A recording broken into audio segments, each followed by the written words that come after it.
I just want to remind you of that breaking news that we've got coming from a telegram message from Ukrainian military intelligence. They're saying that in the occupied Crimea, a special operation of the GUR of the Ministry of Defense of Ukraine took place with the support of the Navy. They're saying Ukrainian forces engaged in combat with the units of the occupier, of course, Russia.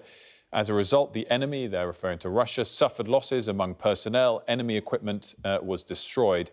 Also, the state flag flew again in the Ukrainian Crimea. They say that all their goals and tasks have been completed.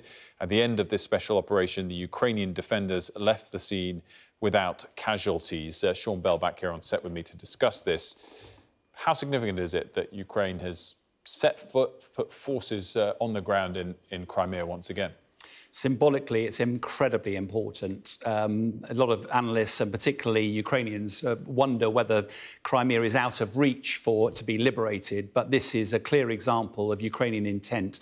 It follows, of course, it was only yesterday that the Ukrainians had targeted a missile system, an S-400, I think it was. Huge explosion on the island of Crimea, literally only yesterday, and this follows that.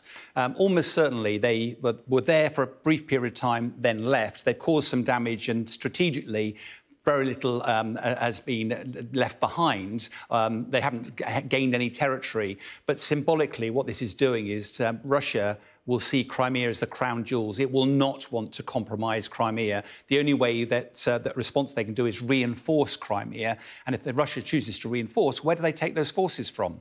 They have to take them out of occupied Ukraine. All of that is designed to try to denude Russian military resistance so that if or when Ukraine makes some sort of breakthrough, it's more likely to be more decisive because it's forcing Russia's hands to reinforce the area of Crimea. I mean, in terms of this achievement, according to, again, all of this is based on a comment from Ukrainian military intelligence, so we haven't been able to verify it beyond that. But to be able to set foot on Crimea and withdraw their troops again without any damage, I mean, is that quite an achievement? Will it be now much harder to achieve if the Russian defences are sort of a bit more aware again? One of the things about the military is that you have to choose where you deploy your forces. Crimea is actually quite a big area. I don't know the actual circumference, but it's a huge area for Russia to defend. And the vast majority of their forces are currently involved pretty actively in occupied Ukraine. And almost certainly they've got relatively few forces around Crimea itself. And therefore that creates an opportunity. But I think what we're seeing is Ukraine are doing asymmetric attacks. They're attacking Moscow.